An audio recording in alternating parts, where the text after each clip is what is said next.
Ahí está. Ahora sí. Ahora sí. Perfecto. No, sí, porque si no, Ay, quedamos sin grabación. gracias, bueno, hay equipo, hay equipo. Gracias, Carolina. A todos, a todas por estar acá con nosotros, con los colegas y las colegas del instituto. Muchísimas gracias por la invitación. Es súper emocionante estar con gente de tantos lados, ¿no? Para Mariano y para mí. Así que bueno, bienvenidas y bienvenidos. Lo presento a Mariano. Mariano Dubín se doctoró con la tesis Enseñanza de la literatura, formación de lectores y discursos educacionales, el problema de las culturas populares en el cotidiano escolar. Docente e investigador de la Universidad Nacional de La Plata y de la Universidad Pedagógica Nacional. Actualmente desarrolla un postdoctorado en la Facultad de Educación de la Universidad de San Pablo, en Brasil. Bueno, cuando quieran, Carolina, Mariano.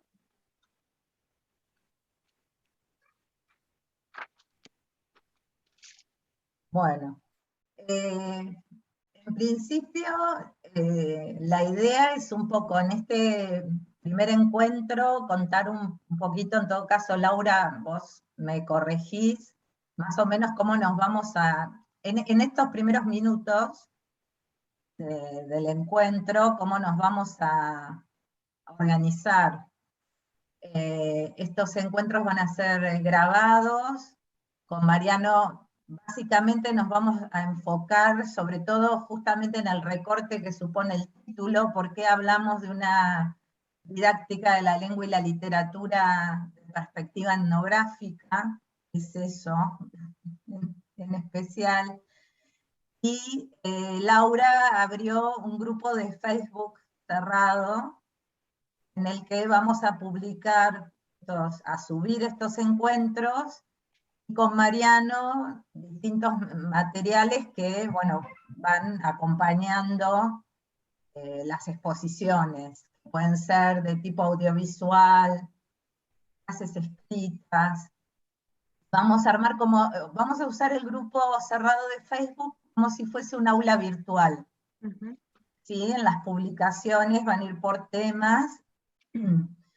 Y bueno, comentando las publicaciones vamos a poder hacer el intercambio. El grupo lo tendremos abierto o en funcionamiento cierto tiempo, no digo cerrarlo, Laura, ¿no? Pero sí, luego va a estar el tema de quienes necesitan la certificación, particularmente ¿no? en la provincia de Neuquén. Bien, Para poder les cuento que acreditarlo. el enlace para unirse al grupo de Facebook se los voy a enviar por correo electrónico. Así como les mandé el enlace para la reunión, van a recibir también el enlace para unirse al grupo. Perfecto. Bueno, entonces habrá una publicación por cada o temas a desarrollar, o también por cuestiones así burocráticas administrativas, ¿sí? En las que explicaremos justamente esto de las certificaciones, qué necesitan, ¿no es cierto, Laura? Sí. Etcétera.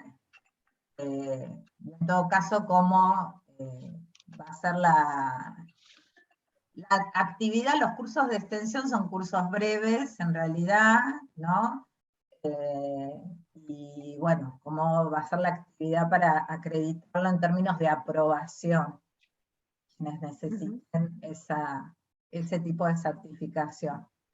Bueno, entonces la idea justamente es esta, ¿no? Concentrarnos en, digamos, porque esto tiene que ver un poco con nuestra historia, con Mariano, con otros colegas y otras colegas como grupo de trabajo, vinculadas con búsquedas. Yo siempre digo, bueno, ¿por qué transitar la etnografía, profundizarla, que no quede como una palabra suelta en un artículo y nada más? Hay que darle importancia a la etnografía, o esas vinculaciones que se han hecho con lo que se llama enfoque sociocultural. Decir sociocultural pareciera que significa ser etnógrafo o etnógrafa. Eso es una definición en realidad hiperamplia, y luego una cuestión particular es pensar una didáctica de la lengua y la literatura desde esta perspectiva. En mi caso ha sido una búsqueda autodidacta que tiene que ver con justamente ser profesora de aula, de escuela secundaria. Es decir, comenzar hacia finales de los años 90 a dictar clases muy, muy chica, me recibí bastante chica, básicamente al mismo tiempo me interesaba especializarme en esto que recién se estaba nombrando como didáctica de la lengua y la literatura, y bueno, y encontrar una serie de insatisfacciones que tenían que ver con ir a mis aulas, digamos, con algunos de los preceptos que la didáctica de la lengua y la literatura comenzaba ya a producir, y encontrarme con una completa ajenidad respecto de esas afirmaciones y de qué era exactamente lo que estaba ocurriendo, si realmente asumíamos la posición. Ya, digamos, a finales de los 90 se empezaba a decir, bueno, escuchar las lecturas que hacen los chicos, las chicas, esto de lo sociocultural, soy sociocultural porque habilito las voces, porque, bueno, una serie de afirmaciones demasiado generales y muy políticamente correctas, pero cuyas concreciones, sobre todo en el hecho de pensar en términos de las propuestas de trabajo, en el caso de la literatura, las selecciones de textos, en el caso de la lengua, qué problemas en realidad de la lengua, de la enseñanza de la lengua, eran los que se expresaban en las aulas. Verdaderamente estos enunciados así generales y tan políticamente correctos no encontraban pertinencia. Entonces, bueno, ahí hay un primer movimiento que particularmente yo realizo desde muy chica, ¿sí? Comenzar a estudiar, a formarme más en ciencias sociales, a reconocer que mi formación en letras era completamente insuficiente, porque no se trataba de pensar una didáctica como una teoría literaria aplicada, cuál podía ser la mejor teoría literaria para llevar al aula, o la mejor línea lingüística, etcétera, ¿sí? Ay, no sé qué se puso, un YouTube.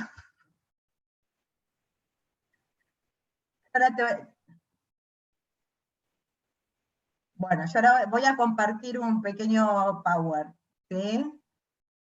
Entonces, bueno, realizando estos reconocimientos, al mismo tiempo, iniciados los años 2000, etcétera, se van dando toda una serie de procesos muy vinculados con las políticas educativas, como las llamadas didácticas específicas, una de ellas la didáctica de la lengua y la literatura, comienza a ser letra de esas políticas educativas. Yo ya venía teniendo algunos antecedentes en los CBC, en las fuentes de transformación curricular, en algunos ingresos como la lectura por placer.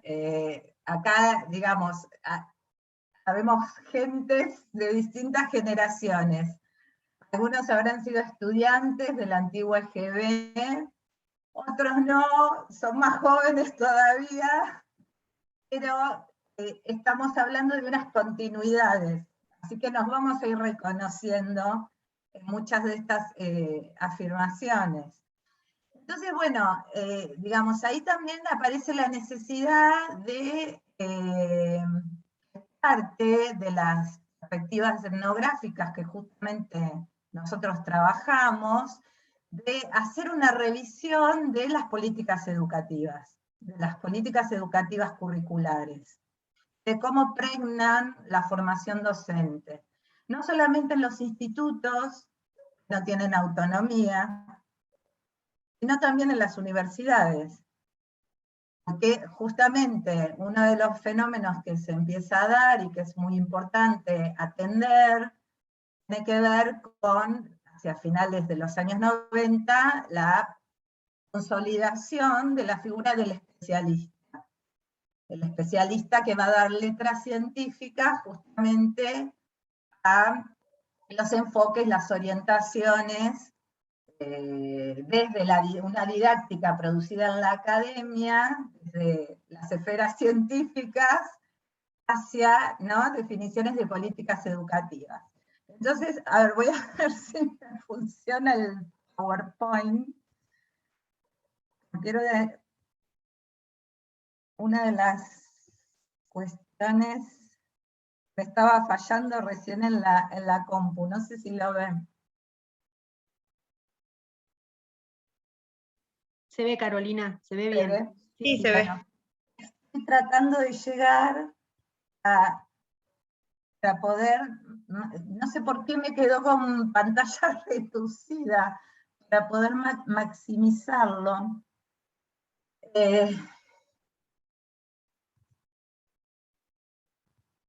A ver, espérenme un poco. Bueno, ¿ustedes lo siguen viendo? Sí, sí. Bueno. Sí, lo vemos. A ver. Se puede ver bien. Sí, lo que pasa es que no lo puedo maximizar, ¿no? Lo están viendo como si lo estuviera trabajando, Sí. como si estuviera trabajando en él. ¿Querés salir de la pantalla y volver a intentarlo? A ver. No, lo que pasa es que te digo, por ahí voy a perder tiempo, porque es un tema, era lo que te estaba comentando, que me estaba complicando hoy. Se ve bien, Caro. Cualquier cosa me lo mandás y no lo comparto yo. Pero... Tenés que poner No.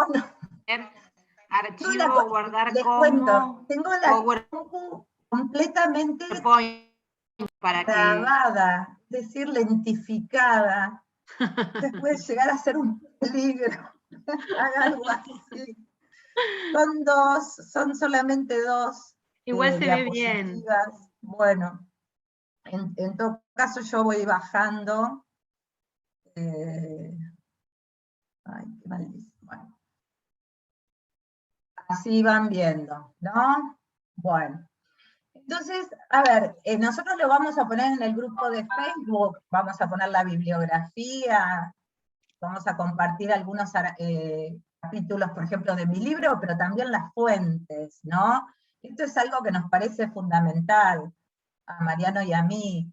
Digamos, en todo caso, ahora nosotros les vamos a contar cómo venimos leyendo esta perspectiva, cómo nos validamos en ella, en qué autora, principalmente, pero es importante leer las fuentes también, ¿no? Porque, bueno, una de las características que va a tener también este fenómeno y esta necesidad de revisar la producción de la didáctica de la lengua y la literatura, las últimas, por lo menos 40 décadas, no implica solamente a la comunidad profesional de letras, sino que estamos hablando de letras de educación, dedicados a la alfabetización, a la enseñanza de la lengua y la literatura. Ustedes pueden decir, ay, yo trabajo en secundario, ¿y qué tiene que ver la alfabetización? No, hay cantidad de definiciones, la definición de lectura como un saber hacer,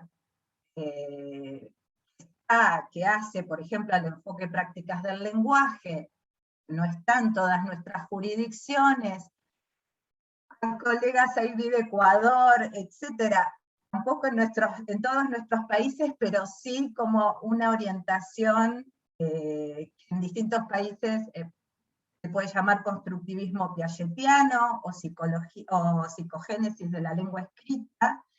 En realidad viene aportando cantidad de definiciones que vienen de estudios de la educación apoyados en la psicología, que de pronto nosotros vemos en textos de didactas de la lengua y la literatura que son de letras, ¿sí? Bueno, no, digamos, ahí podemos decir una mixtura disciplinaria que, bueno, nosotros venimos desandando, que es una de las premisas, particularmente de la perspectiva etnográfica, sobre todo de los trabajos del C. Rockwell. Ahí, en ese sentido, estamos hablando de una etnografía de la educación, hoy llamada por el C. Rockwell más bien una antropología histórica de la escuela, producida, digamos, en México, particularmente, es decir, es una producción que tiene una característica regional importante, digamos decir, latinoamericana, de ahí, digamos, toda una serie de discusiones respecto también de justamente cómo pensar ese orden de lo político, no sé si se llega a ver acá, que sería, no, me pasa la otra diapositiva, lo que el C. Rockwell llama lo documentado. ¿Sí? Vamos a hacer ahí estamos haciendo como un gran recorte. Este libro del 2009, que se llama La experiencia etnográfica, Mariano nos va a contar de otro trabajo que es un antecedente, ¿sí? Nosotros vamos a poner los dos.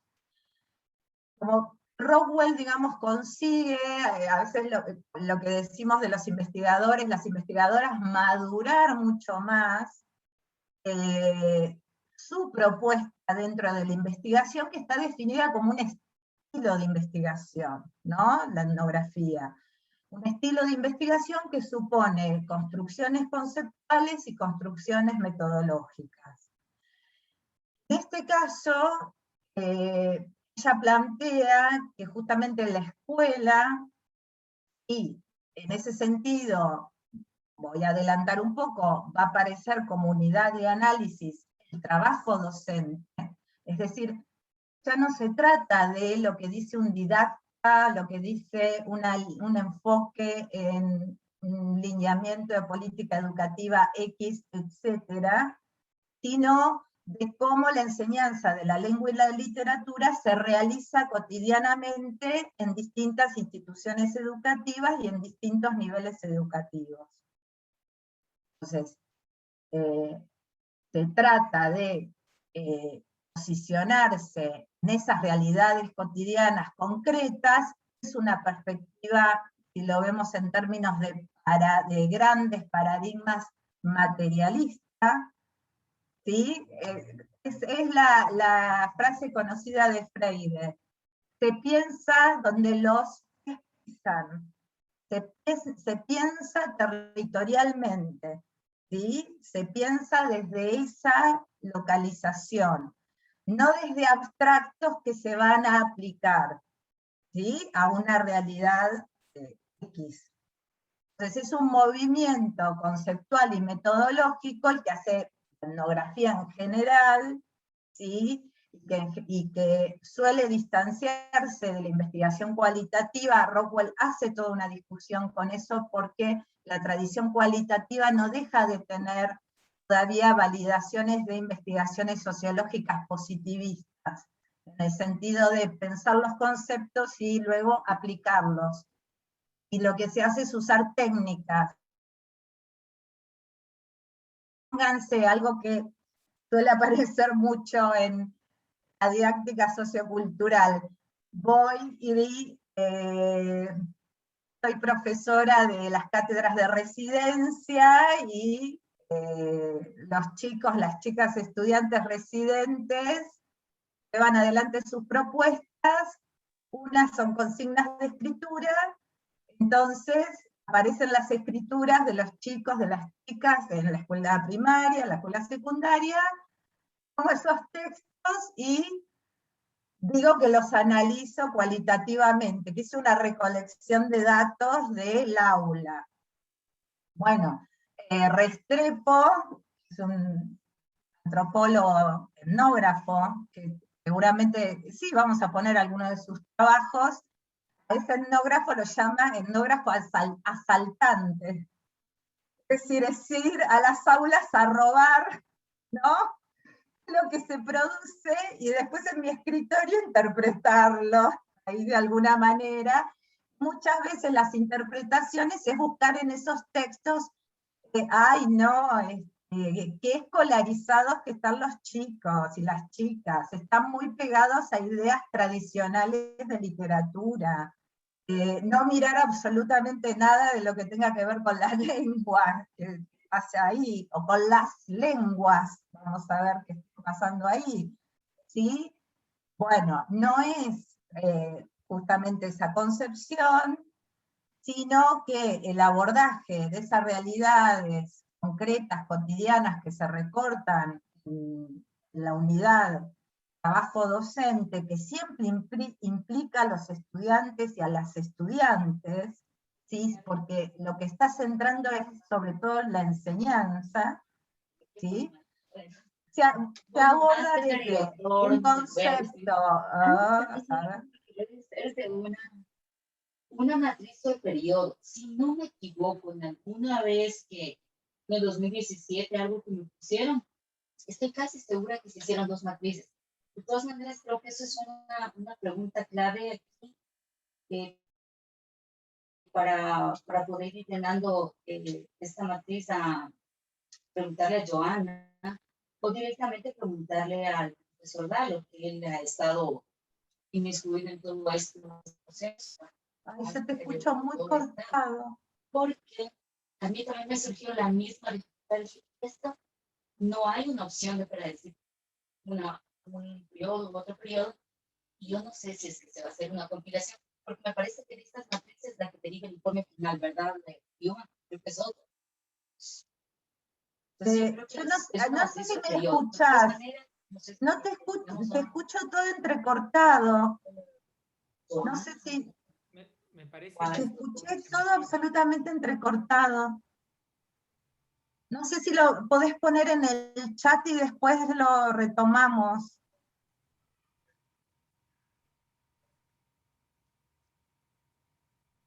Bueno.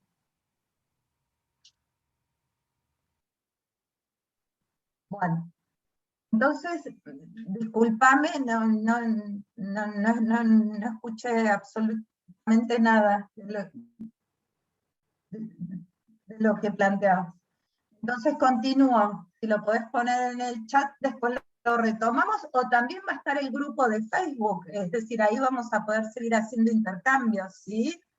Bueno, entonces, hay 2 planos, ¿sí?, plantea Rockwell para poder justamente abordar estas realidades y justamente tener precaución respecto de problemas que también son éticos de la investigación. Es algo que la duda de que si no hacemos una crisis, tal vez, o sea, hacemos una crisis por periodo, no hay la posibilidad de poner en una misma crisis las respuestas de los 2 periodos.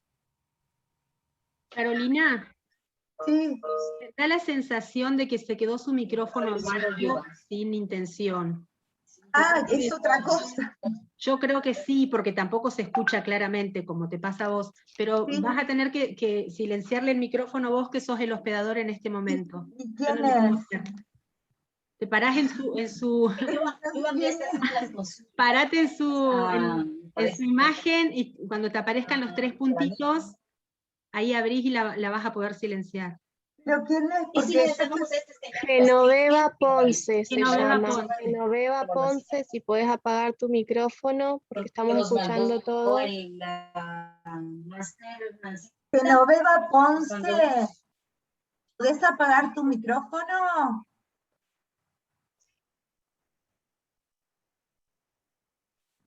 Además, como estoy compartiendo, Sí. veo 3. Claro, no lo podés ver. Veo a vos, a Gabriela Cataldi y a Marcela Toro. Y como estoy trabada con la computadora. Sí, yo ahora como...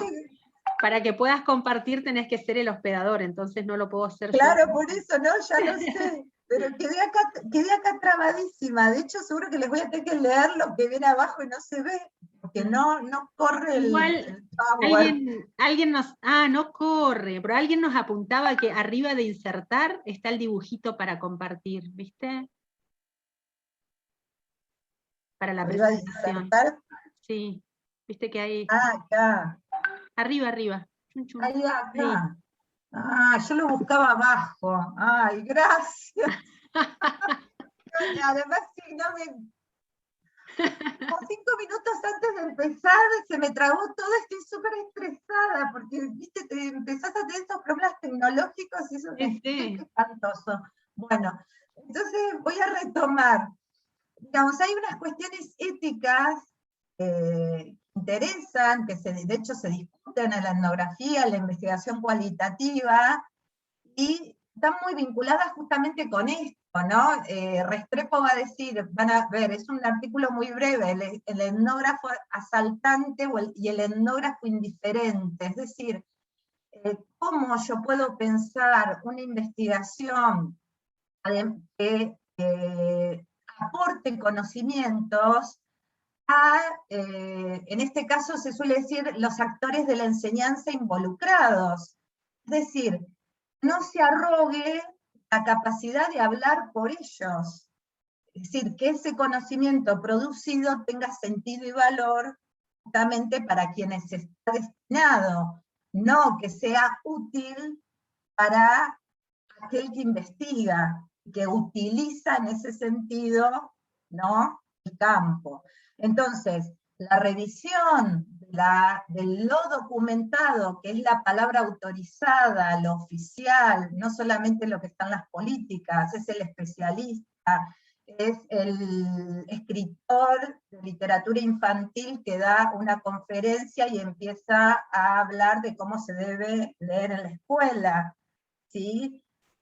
Digamos, todas esas voces autorizadas que componen nuestra comunidad educativa, que están justamente, son de dominio público, es del orden de lo documentado, no solamente porque sean de dominio público, estén registradas, etcétera, sino que son aquellas que se posicionan desde la legitimidad, desde la autoridad de la voz, ¿sí?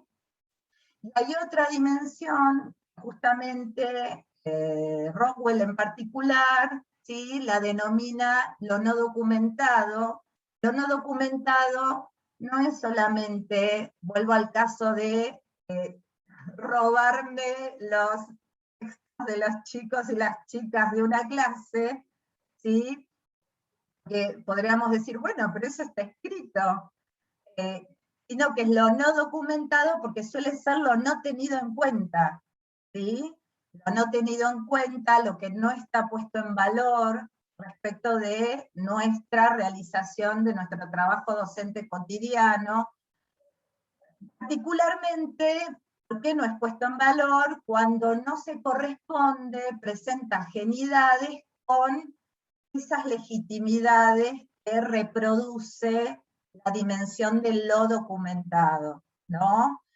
Esas frustraciones que tenemos muchos y muchas docentes cuando de pronto vamos con la mejor consigna de invención, decimos, y el texto que viene no es ese que es que debería venir, o vamos con la mejor selección de un texto literario y las lecturas, los comentarios, parece que desvían, se van, pero no el desvío como categoría de estas líneas posmodernas, sino de que me están hablando de algo que no tiene absolutamente nada que ver, me ignoran directamente, ¿no es cierto?, etcétera. Es decir, todo eso que ocurre en una clase de lengua y literatura, o en el caso de lengua, mañana yo me voy a dedicar particularmente a lengua y Mariano a literatura, todas aquellas, sobre todo voy a recortar producciones escritas, por ejemplo, que tienen particularidades respecto de las realizaciones lingüísticas que la escuela espera, que ahí también, digamos, aparecen las cuestiones éticas. Hay mucho enfoque, mucho lineamiento que va orientando a las libertades, bueno, no pensemos en normativas, etcétera, dejémoslo ser, a los niños, a las niñas, etcétera. Pero después hay una expectativa, además no es solamente docente o de la institución, sino que es de la comunidad educativa, de ciertos dominios, por ejemplo, de una lengua normada, ¿no? Entonces yo mañana voy a hablar particularmente de cómo poder abordar ese problema en particular desde esta perspectiva etnográfica. Pero bueno, voy poniendo algunos ejemplos, eso también sería parte de lo no documentado, ¿no? En muchos casos tiene que ver con reconocimientos de cantidad de funciones que vamos teniendo los docentes justamente en lo que deriva Rockwell de estos dos niveles, que son los saberes pedagógicos y los saberes docentes, ¿sí? Entonces, en el caso de lo documentado, básicamente lo que nosotros podemos hallar cuando hacemos las revisiones críticas de esa producción, insisto que es variada, no es solamente ubicarse en un diseño curricular, en una jurisdicción, es decir, si bien la etnografía no está pensando, no cree en la producción de conocimientos totales, justamente discute esa posibilidad, las producciones de conocimientos son territoriales, en ese sentido son localizadas, ahí van a presentar cantidad de variaciones, sí el orden particular de lo documentado nos permiten ver a mayor escala continuidades o reiteraciones, ¿sí? En esos saberes legítimos que son los que siempre dictaminan cómo debe ser la enseñanza. Entonces, lo documentado, lo que nos permite abordar es esta dimensión de los saberes pedagógicos. Lo no documentado, lo que nos permite abordar es esta dimensión de los saberes docentes, en los que se suele expresar constantemente los saberes de los y las estudiantes.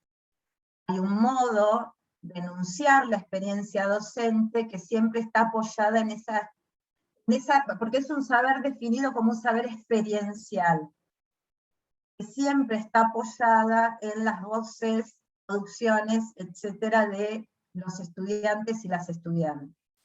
Que es un nivel que, por supuesto, de abordaje tiene mayor singularidad, más variabilidad. Es decir, yo no puedo estar en las aulas de todos ustedes, que viven en distintos países, incluso territorios dentro de Argentina, niveles educativos, etc. Quienes están son los y las docentes. Entonces es una perspectiva que jerarquiza el conocimiento docente, que va a rejerarquizar también lo que es la larga historia del conocimiento escolar, de la disciplina escolar. Y aquí justamente paso a la otra diapositiva, ¿no? Lo que nos permite esta perspectiva etnográfica, en particular desde una didáctica de la lengua y la literatura que la asume, entonces, es reconocer, lo voy a anunciar así por ahora, estas tensiones. Es decir, no es que ya nos llegó el mejor enfoque, el mejor lineamiento, el didacta iluminado, que nos dice qué hacer en el aula y todo sale maravilloso. Es decir, es una perspectiva que nos exige a los y las docentes que hagamos estos reconocimientos también. Porque a veces es como que actuamos un poco fanatizadas y fanatizados por ciertas figuras, ¿sí? Bueno, es hacer este reconocimiento, ¿no? No, de pronto, a ver, lo que dicen que hay que hacer, no sé. Y valorar ese conocimiento que es sumamente singular y al que accedemos los docentes en un aula, ¿no? Entonces, las tensiones entre esos saberes pedagógicos y saberes docentes es justamente un recorte, para nosotros es sumamente ordenador, para poder salir también de esos aplicacionismos y esas búsquedas de la mejor teoría, o otras resoluciones que se suelen dar desde la culpabilización de los docentes y las docentes que llevan mal adelante los enfoques porque no los entienden, las culpabilizaciones de los y las estudiantes porque no sé, porque no estudian, porque los determinismos sociales, porque vienen de tal lugar, de tal procedencia, etc. En todo caso, no se trata de determinismos sociales, sino que se trata de dimensiones, variables, que son sociales, culturales y lingüísticas, que hay que atender en los distintos territorios en los que trabajamos, ¿sí? Y no omitirlas, ni desconocerlas. Y no quedarse con los relatos oficiales justamente de cómo nuestros territorios se constituyen en ese sentido. Por ejemplo, los que vivimos en el centro del país, nos creemos, como va a explicar muy bien Mariano, en el último encuentro, que, por ejemplo, en Buenos Aires no hay lenguas indígenas, ¿sí? No, están en otros lados, o nos creemos que ya no están más, ¿no? Todos los argentinos y las argentinas, bueno, entonces, estos reconocimientos, ¿sí?, se enmarcan en estas tensiones, encuentran un marco explicativo, además de su reconocimiento como problema, y en mi caso en particular, todas estas justamente revisiones, planteo, tienen que salirse del lugar de la revisión por la revisión misma, ¿no? A veces se dice quedarse atrapado en criticismos, sino una didáctica tiene que asumir la responsabilidad de producir conocimientos para justamente estas formas de enseñanza. No darles la verdad de la milanesa, pero sí conocimientos que permitan, en todo caso, explicar esas particularidades y también apoyar decisiones. Decisiones que en muchos casos, yo acá estoy poniendo dos autores, no solo dos, son los que apoyo en un punto, ¿por qué volver a la idea del método, de lo metodológico tan denostada? ¿No? Esta idea de llevo un libro y que todos lean, ay, escribimos y todos escriben, ¿sí? Digamos, ¿qué pasa con esa omisión de lo metodológico de la enseñanza?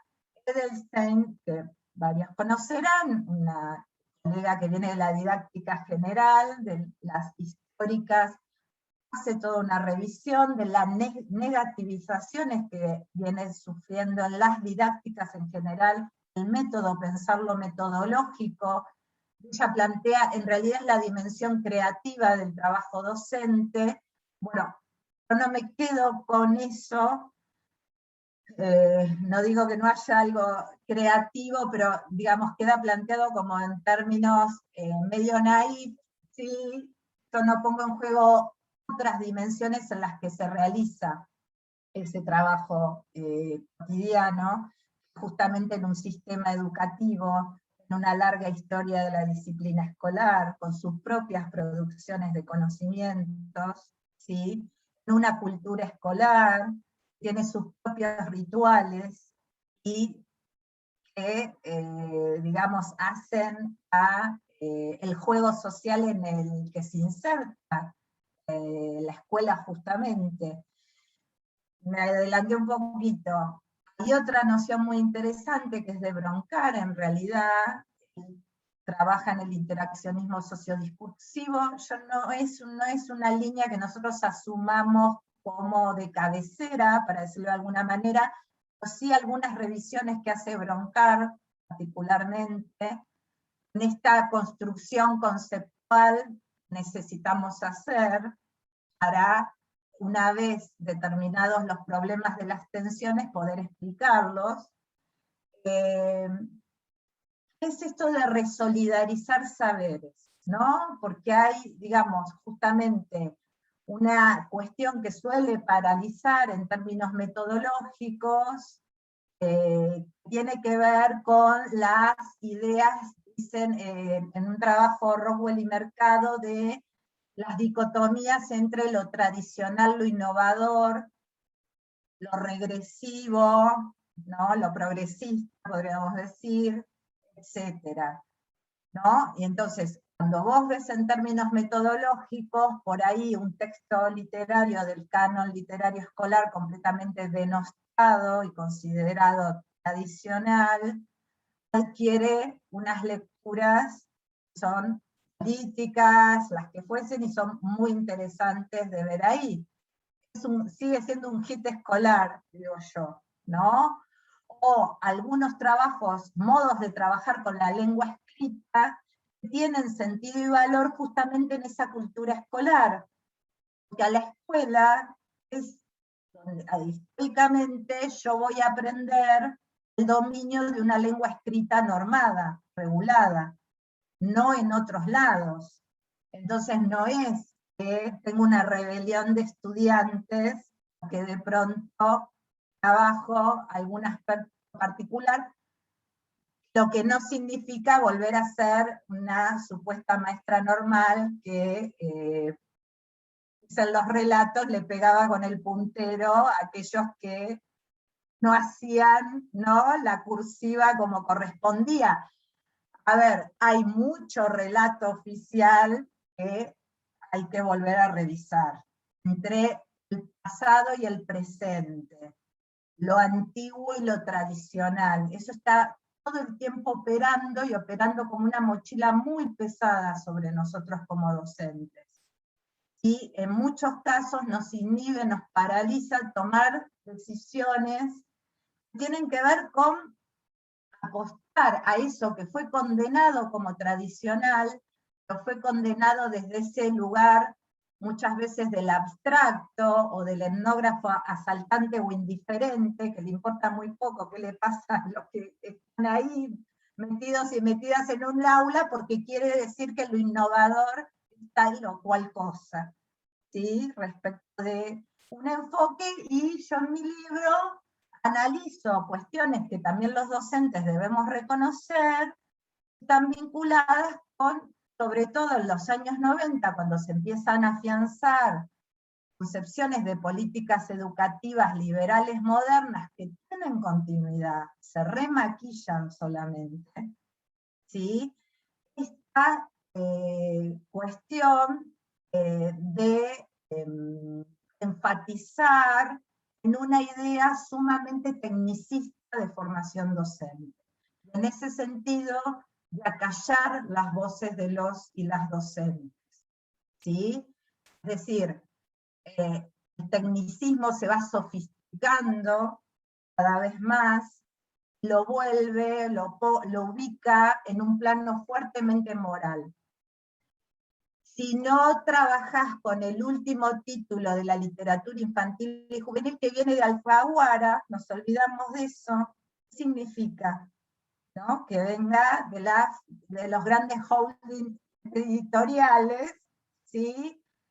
Pero es el escritor o la escritora que la crítica infantil pone, y juvenil, es académica, la pone en el tapete, entonces vamos con ellos. Bueno, no, a ver, alianzas se van dando ahí también, en este sentido de replicar ese saber pedagógico, ese mundo de lo documentado que va regulando fuertemente la acción docente, posicionándose en una idea tecnicista de formación docente, de trabajo docente, que maquilla en eslóganes, por nos contará Mariano, progresistas de pronto, ¿no? Entonces, bueno, es muy importante, justamente, y ya sí le doy la voz a Mariano, no pelearse, reconocer que estamos en una disciplina escolar que tiene su propia historia y que por supuesto reproduce conocimientos, pero esos conocimientos que reproduce y conserva son también los que tienen sentido y valor. Y se espera que en esa lógica de cultura escolar, eso que la escuela particularmente nos puede ofrecer, estén. Lo que no significa que no se circunstancien, no se resignifiquen, ¿sí? De ahí el concepto que yo propongo en mi libro, estas metodologías que pueden traer algo adicional, en realidad siempre van a resignificar esos conocimientos, esos textos, pues siempre van a estar en una situación nueva, un presente. No nos van a transportar a un pasado con punteros y golpes de borradores en el pizarrón, ¿no? Bueno, entonces, y a su vez produce, porque no es que se mantiene, cuando la revisamos históricamente y la recuperamos, más allá de esas voces de la legitimidad, que suelen dirimir sus argumentos entre eso, lo bueno, lo malo, lo viejo, lo antiguo, no suele haber una argumentación sólida, rigurosa, basada en trabajos de campo, con continuidad, con lo que significa trabajar con las voces de los actores de la alianza, no arrogándose la representatividad de sus voces, justamente, sino escuchando y comprendiendo, bueno, que una de las cuestiones en las que se monta es negativizar también esa propia historia de la disciplina escolar.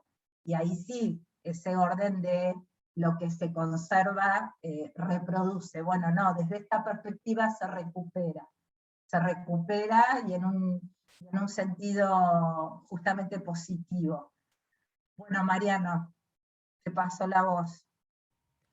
Ahí dejo de compartir. Bueno, ¿cómo están? Aprovecho a saludar, que todavía no los había saludado. Repito las palabras de Carolina, que estamos realmente muy contentos de poder intercambiar con colegas de Neuquén, pero también de las ciudades y provincias del sur, nuestros desarrollos, y tener distintos espacios, como va a ser el grupo de Facebook, para poder tal vez ir puntualizando algunas dudas o comentarios. Yo no sé, Carolina, antes de arrancar, si habíamos consensuado dejar algunos minutos para charlar un poco, abrir algunas consultas, o lo dejaríamos para el grupo de Facebook y para las próximas clases eso. Mariano, lo primero que voy a decir es que se te escucha bajo. ¿Bajo o mal? Bajo. Bueno, ahí subo el sonido. Y si no, acercarte un poco más. Sí. Cualquier cosa me vas diciendo, Caro, si se Sí, escucha mal. yo como tenemos 2 horas, continuaría la exposición y después, si nos queda un rato, abrimos al intercambio acá, en esta grabación del encuentro, y si no, lo seguimos el grupo. Perfecto. Bueno, yo en ese sentido voy a hablar algo de la etnografía y la educación, continuando las palabras de Carolina. ¿Ahí cómo se escucha? ¿Se sigue escuchando bajito?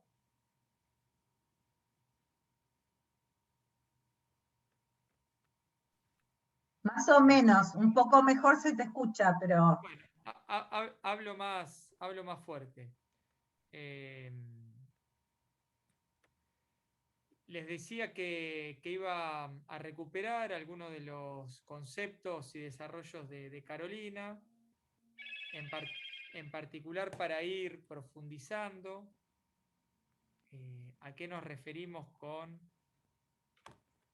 una didáctica de la lengua y la literatura de perspectiva etnográfica, que eso lo van a encontrar con detalle en los trabajos de Carolina, en particular en su tesis del año 2011, y ya con claridad en el sentido de un nombre que ella va sistematizando en otros trabajos, en su libro del año 2019, y específicamente para diferenciarse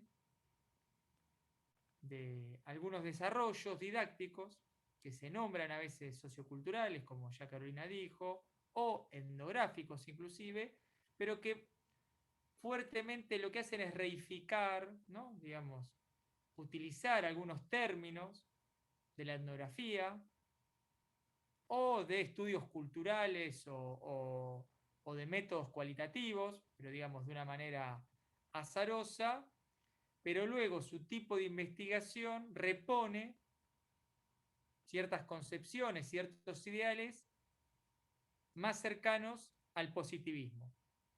En tanto ve un tipo de recolección de datos muy esquemática y basada fuertemente en teorías a priori.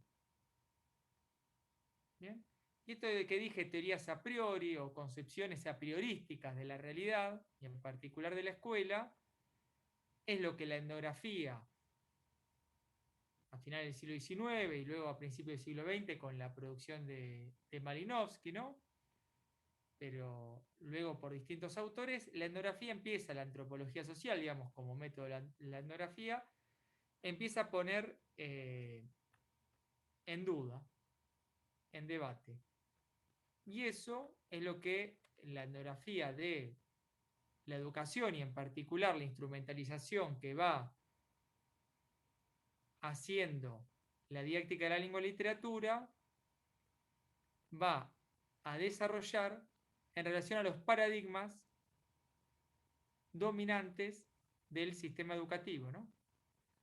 Es decir, si nosotros vemos la larga historia del sistema educativo, vamos a ver una serie de perspectivas fuertemente a priorísticas, que podemos decir que tienen concepciones de lo que sucede en el aula, abstractas y especulativas.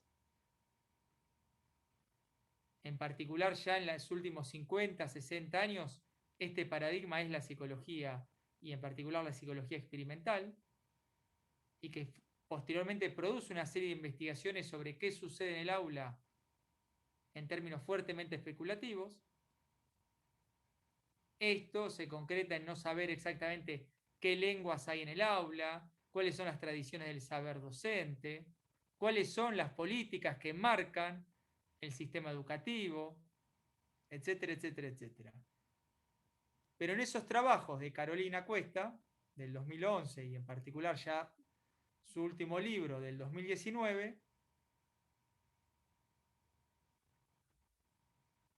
lo que también va a señalar ella, y a nosotros nos interesa para justamente avanzar en esto de la perspectiva etnográfica, es que muchos de los desarrollos que se producen en el marco de la didáctica de la lengua y la literatura, muchas veces llamada sociocultural, replican esa visión a priorística, abstracta, del sistema educativo. ¿Cómo? Bueno, por ejemplo, en los problemas de enseñanza de la lengua, en términos de reproducir una lingüística aplicada, o en la enseñanza de la literatura, en pensar que en el aula lo que uno hace es reponer una teoría literaria. ¿Bien? Muchos entienden la didáctica de la literatura como,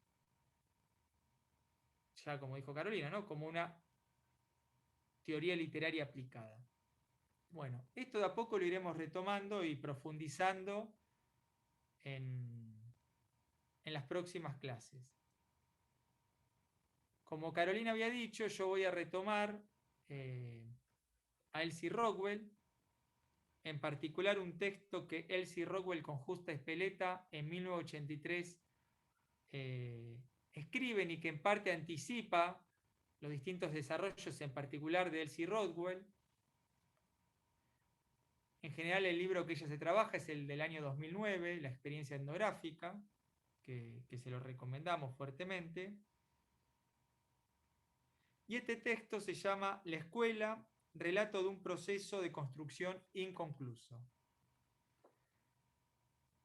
Tenemos que también entenderlo en su época, en tanto hacia la década del 80, además de la visión constructivista, ¿no?, de la psicología experimental que totalizaba el sistema educativo en términos de niveles de cognición, y esos serían niveles también, por ejemplo, de alfabetización, o posteriormente conocimientos sobre la literatura entendidos como ideas previas, digamos, toda una colonización de los problemas de enseñanza de la psicología experimental. También para la década del 70 y el 80 hay otra disciplina que empieza a colonizar muy fuerte los problemas de enseñanza, pero en particular los problemas de entender la enseñanza y entender el sistema educativo, que es la sociología de la educación, ¿no? Con sus dos versiones, la althuseriana o la de Pierre Bourdieu, que si bien en particular Pierre Bourdieu tenía una fuerte preocupación por los problemas de mediación, es decir, no pensar la escuela en términos de una reproducción directa de las fuerzas sociales, de la dominación, etcétera, etcétera, finalmente se termina entendiendo el ir al aula en términos de buscar un caso que compruebe, ¿no?, entre comillas, una teoría.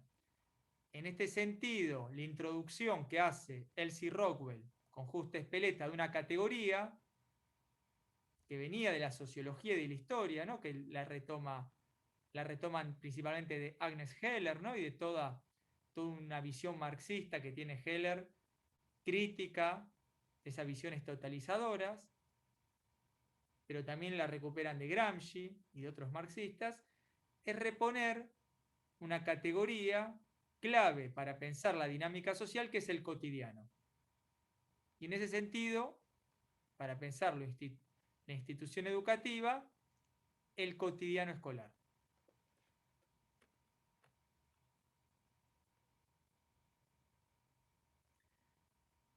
Y lo que las autoras señalan ya en ese primer texto, que como digo es muy interesante porque resume, sintetiza cuestiones que Elsie Rockwell va a trabajar a partir de ese texto hasta la actualidad,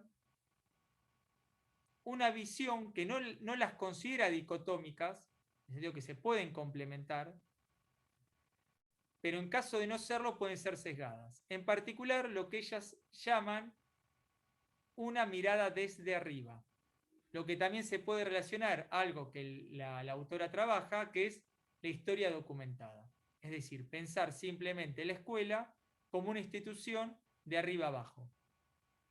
Esto puede ser hecho a través de perspectivas teóricas completamente distintas, de la psicología cognitiva, de la sociología de la educación, pero también de concepciones de las teorías literarias o de las didácticas de la teoría literaria, a través de, como decía bien Carolina, las ideas constantes de modernización teórica. Sería una mirada desde arriba hacia abajo por dos motivos. Primero, porque ve homogéneo el campo educativo, pero también en términos de intervención, ve que la intervención es la renovación disciplinar, la renovación conceptual, y eso naturalmente transformaría inmediatamente todos los sistemas educativos. Entonces vemos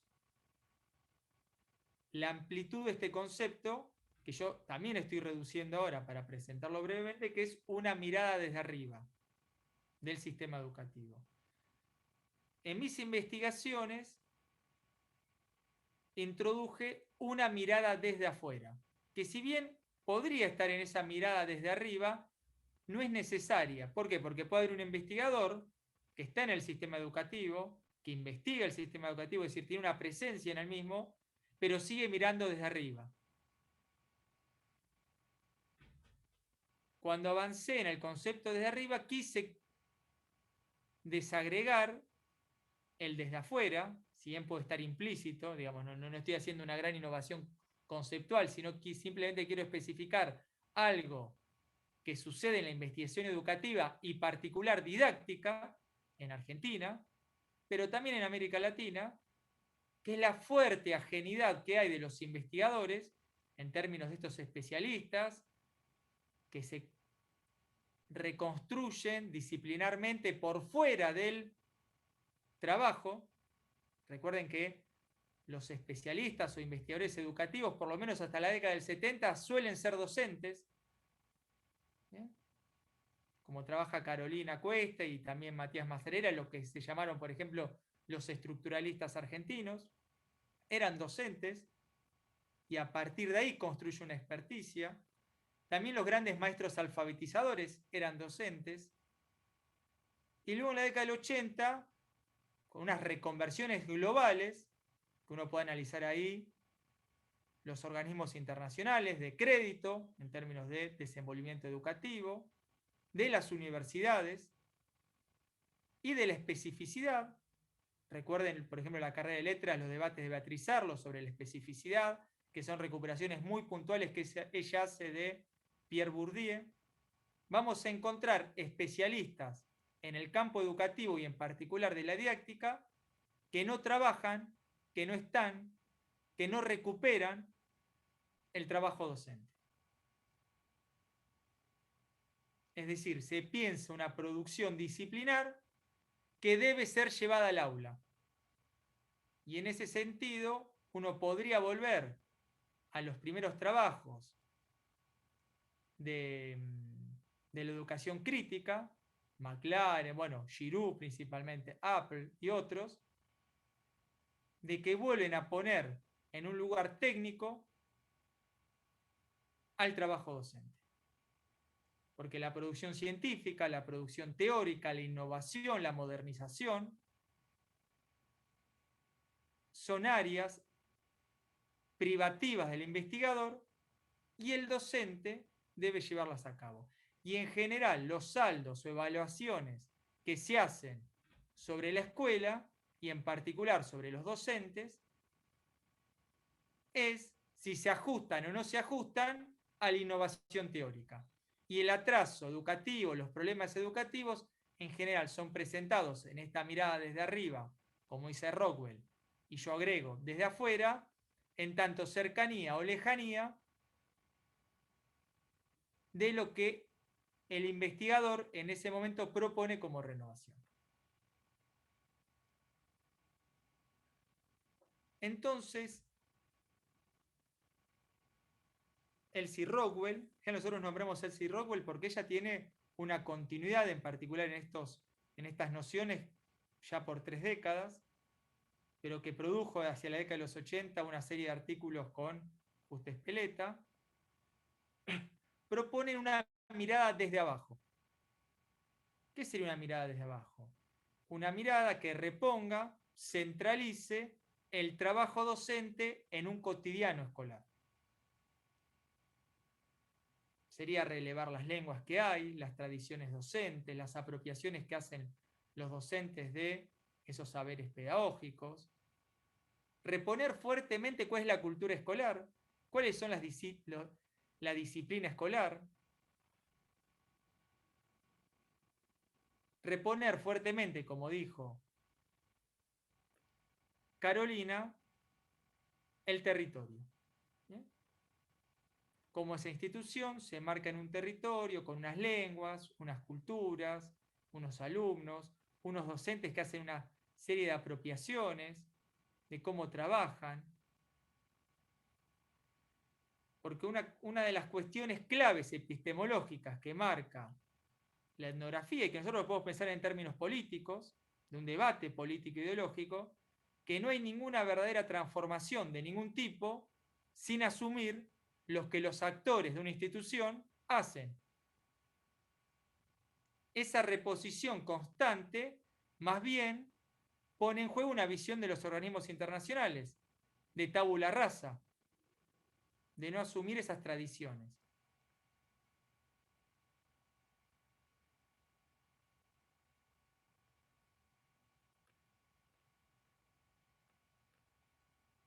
Entonces, como les decía, en este texto Rockwell y Speleta van introduciendo una serie de nociones, en particular la del cotidiano, para repensar el sistema educativo, la investigación educativa, el trabajo docente. Y hacen una serie de delimitaciones teóricas, conceptuales, de qué sería esto cotidiano, ¿no? No entender el cotidiano en términos de lo marginal, ¿bien? O de lo azaroso. Por el contrario, pensar lo cotidiano como una categoría que nos posibilita a precisar científicamente, en sentido de rigurosamente, los problemas de enseñanza. Porque salimos del encimamiento, ¿no?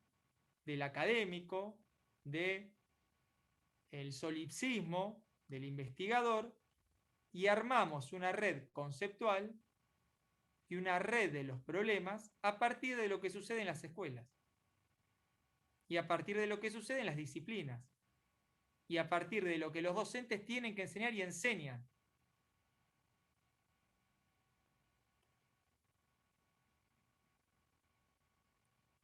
Acá hay toda una serie de problemas, si se quiere, más bien del orden de la historia, de por qué Rockwell recuperando a Haley, recuperando a Gramsci, debate sobre las totalizaciones o no, que no vamos a entrar porque sería un tema que nos desbordaría, pero sí señalar, esto es muy importante, que la introducción del cotidiano no supone una concepción posmoderna. Sigue siendo una concepción moderna. No es que estamos avanzando a una idea de sinsentido, de escenas totalmente disociadas, sin recurrencias, sino a un tipo de generalización que parte de lo que efectivamente sucede en el territorio. ¿Bien? No es la negación de la generalización, es la negación de la abstracción a priorística. Son dos cuestiones distintas. No vamos a abordar en esto, pero sí es importante que lo señale, porque tanto Carolina como yo tenemos una concepción moderna del sistema educativo, de una defensa, de una soberanía educativa y de la producción de conocimientos territoriales, que las concepciones liberales, sean su versión progresista o conservadora, no tienen. Sí creemos que esa generalización se construye a partir de redes locales y a partir de la centralidad de los actores que actúan en esas instituciones.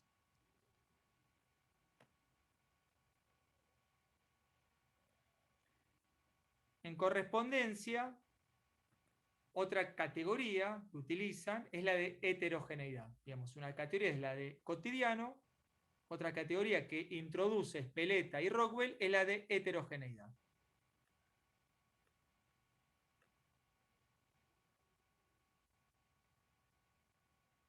Y las autoras dicen que al establecer su carácter histórico, es posible comprender que el contenido social del conjunto de actividades cotidianas no es arbitrario. Bien, o sea, no hay una arbitrariedad en los devenires sociales, ya que no responde a una elección que hace cada sujeto frente a una gama infinita de posibilidades. Esto también, que no es arbitrario y que no depende de los deseos o inquietudes de los investigadores, también es muy fuerte, en términos de, perdón, es muy relevante, porque gran parte de las investigaciones son acreditadas y financiadas por organismos nacionales. Y en ese sentido no hay que confundir nunca lo que un investigador piensa o desea con lo que un colectivo piensa o desea, o categoriza o tematiza una situación. En ese sentido, la etnografía nos da la posibilidad de salir, vuelvo a repetir, de esos solipsismos. Ahora vamos a ir viendo lo que significa esto en lengua y literatura, ¿no? Pero nos importa hacer unas definiciones generales, epistemológicas, para justamente no pensar que esta decisión de abordar la escuela de una mirada etnográfica parta de un devenir puramente subjetivo. Fue la necesidad justamente de fortalecer estos entramados colectivos, esta valorización y jerarquización de las voces docentes.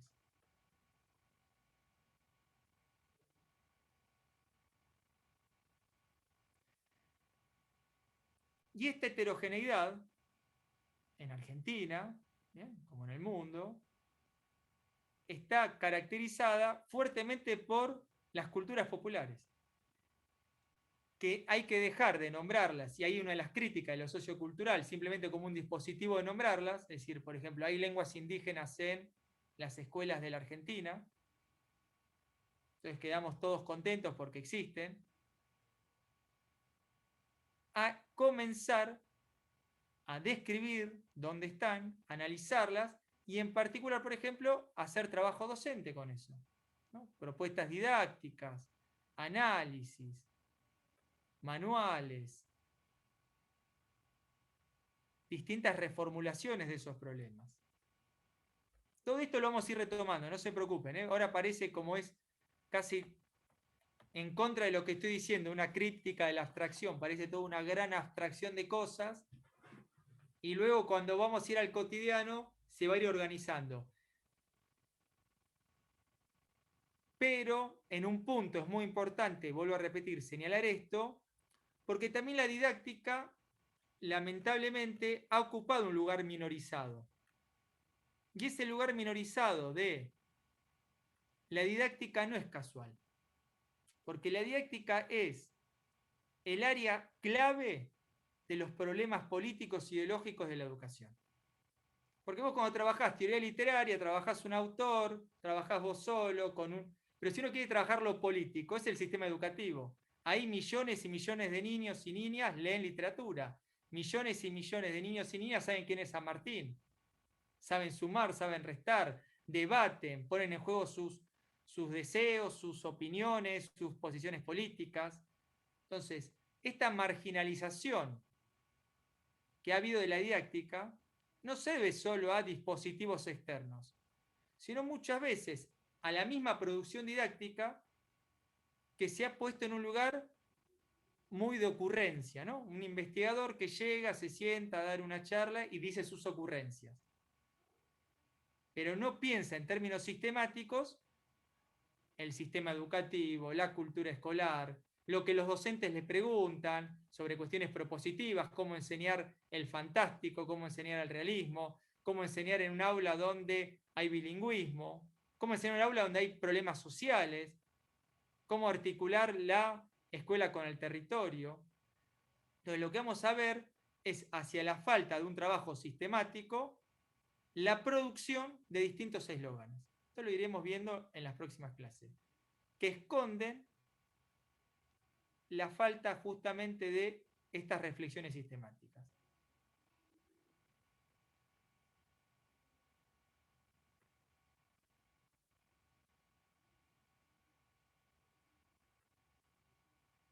Es decir, lo que iremos viendo es salir de ese eslogan de la diversidad lingüística, cultural, en un modo puramente enunciativo, e ir analizando qué sucede en el aula con las lenguas indígenas, las variedades del español, los consumos culturales, las religiosidades mestizas, los repertorios narrativos.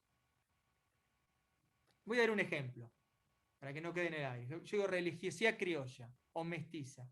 Y uno diría, acá hay un montón de profesores dirían, ¿qué tiene que ver las religiosidades mestizas? ¿Por qué yo tengo que ver como docente con una religiosidad mestiza? Bueno, esto que parece un concepto abstracto es algo recurrente en nuestras aulas. Voy a dar un ejemplo. Si uno está enseñando mito y leyenda, ¿bien? Esto lo vamos a retomar, ¿no? Cómo los diseños curriculares tematizan siempre la leyenda en términos algo prerracional, infantil, los pueblos indígenas, y luego el mito, ¿no? Lo importante. Eso lo retomamos después. Ahora pensemos las religiosidades mestizas. Van a aparecer constantemente en el aula cuando enseñemos, por ejemplo, mito y leyenda, o cuando leamos un cuento o una novela, 100 años de soledad, de García Márquez. Esas concepciones religiosas de los alumnos van a ser puestas en el aula. Y en esos intercambios va a haber posibilidad de poner en debate concepciones que no dejan de ser concepciones literarias. Por ejemplo, qué es realista y qué es fantástico. A muchos de ustedes le habrá sucedido, a mí me sucedió, y le escuché a muchos otros docentes, enseñándole al almohadón de plumas, ¿no? Todo lo teórico lo vi bajando ahora, después vuelvo nuevamente a lo más abstracto, o a las generalizaciones más necesarias. Pero bajemos al aula. Uno está enseñando el almohadón de plumas. Termina de leer el almohadón de plumas, y a diferencia de cómo está tematizado, como está conceptualizado en gran parte de la teoría literaria argentina y de la didáctica, hay distintos textos de la didáctica de la literatura que lo relacionan a Quiroga y en particular el almohadón de plumas al ominoso europeo y a los cuentos de vampiros, gran parte de los alumnos dicen es un cuento realista. El almohadón de plumas es un cuento realista, porque ese bicho, ese parásito existe. ¿Por qué? Porque en las culturas criollas, rurales, esos parásitos existen. Es como cuenta, si quieren, García Márquez. Eso lo cuenta en sus memorias. Lo del huevo, que luego aparece en 100 años de soledad. Él lo vio a los 5 años que le llevan un huevo a su abuela, y la abuela inmediatamente dice que hay que quemarlo, porque ahí van a ser un ser, un lagarto, que con la sola mirada te convierte en piedra. ¿Bien? Estas creencias, que son muy plurales, muy distintas en cada territorio, constituyen también los géneros, porque los géneros literarios no son géneros puramente textuales, son géneros de una cultura. Voy a aportar, Mariano, Sí. porque está justo, otro ejemplo de un libro que por ahí varios de ustedes míos han leído, que se llama Discutir Sentidos, es bastante conocido, que en muchos casos me dicen, ay, claro, con ese libro, y entonces construimos las subjetividades con la literatura. De los casos que se trabajan, hay uno que es de las religiosidades, con el que yo sobre todo valido a mí, no correspondencia de varias de las afirmaciones, sobre todo de trabajos de Michel Petit, que se estaban ingresando fuertemente desde finales de los años 90, con esto de la literatura permite liberarte de tus culturas atávicas y en ese sentido instalarte en esa cultura, entendida la literatura como de la alta cultura, ¿no? Que es una noción de clase. Vos trabajás muy bien. Entonces, a propósito de un mito griego, se empieza a debatir, que es algo que me cuenta la profesora Estela Gómez, y es de nuevo, digamos, lo que tiene lo etnográfico de lo colectivo, es una clase que ella dicta, que a ella le pasa, no que me pasó a mí o que yo invento, y se me ocurre, en provincia de Buenos Aires, en conurbano. Muchos chicos empiezan a decir, claro, lo que pasa es que la Biblia es re fantasiosa, todo es re fantasioso, etcétera, etcétera. Y entonces uno de los chicos de fantasioso deriva lo no cierto, lo no verdadero. Y de ahí pregunta, dice, bueno, pero entonces, si lo que se cuenta en la Biblia no es cierto, no es verdadero, ¿dónde está mi mamá? Porque su mamá acababa de morir. Yo creo que está en el cielo. ¿Sí? Entonces, fíjense la complejidad, tampoco, digamos, no es un tema de un dominio de las santas escrituras y lo que se dice, sino creencias que tienen esa religiosidad, y qué es lo que pasa ahí respecto de lo cotidiano de las vidas, ¿no? Porque vida cotidiana también es otro de los conceptos que se va a ingresar, no es esto que estoy enseñando solamente, sino esas vidas puestas ahí en el aula, lo que le acababa de ocurrir, ¿no? a este nene. Entonces Estela le dice, bueno, tu mamá está donde vos creas que está, ¿no? Y digamos, en vez de, porque Estela me contaba, yo, ¿qué le voy a decir? Yo no soy religiosa, que su mamá se está enterrada, descomponiéndose bajo la tierra, ¿no? Entonces son esas cuestiones que manejamos los docentes que de pronto aparecen, es como un momento donde vos justamente reconoces que estás en ese orden, acá está ingresando algo que no puede ser visto, observado ni visibilizado para nada desde esta gran metáfora de lo desde arriba, ¿sí? Y bueno, yo muchas veces en varios cursos digo, vuelvan a ese caso porque lo pasan de largo, y también pasa lo mismo con ese libro, como estudiamos con los lectores, se lee desde donde se quiere leer, ¿no? Bueno, ahí me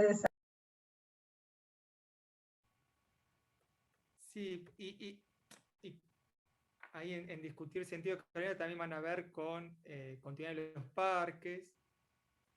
Eso después lo retomamos en la próxima clase, pero cómo esto se relaciona todo el tiempo con la literatura. Yo doy otro ejemplo, ya volvamos al cotidiano porque empecé en abstracto y todos me dan con una cara como diciendo, ¿de qué está hablando este tipo? Le doy un ejemplo.